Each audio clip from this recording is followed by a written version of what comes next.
Remember when I was trying to explain something and then my daughter rudely interrupted me? Nobody cares.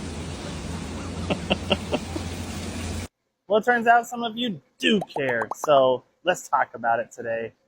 You see, what I was trying to explain was why they reclassified certain philodendrons into a completely different genus, which is Thaumatophyllum.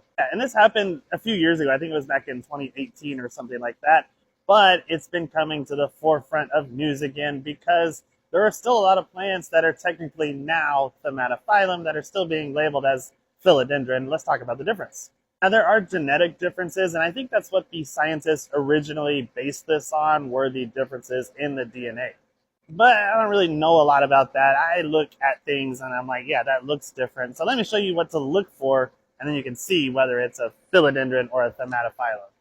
And it's actually pretty easy once you know to look for this. So I'm going to show a picture right now of a Thaumatophyllum trunk. Now remember, these are plants that used to be labeled philodendron, but they are different because the philodendrons tend to vine, whereas the Thaumatophyllums do this, where the lower leaves will shed off, and then you will see these eyes that are on the trunks. And you've probably seen this before, especially if you've been to a conservatory or somewhere tropical like Hawaii or Florida, where these are growing in the landscape and allowed to get large.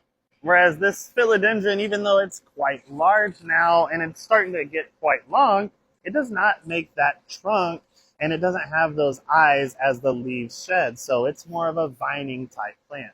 Now, the two most common types of Thaumatophyllum that we see in the industry as houseplants are going to be the Xanadu. So once again, this used to be called Philodendron Xanadu, now it's called Thaumatophyllum Xanadu. And the other one used to be called Philodendron Siloam, or Philodendron Siloam Hope was the smaller version, and it is now Thaumatophyllum bipennitifidum, which is quite a mouthful to say. I kind of prefer the old name. And if you like this kind of content and want some more, let me know, because this plant also got reclassified and it's even crazier.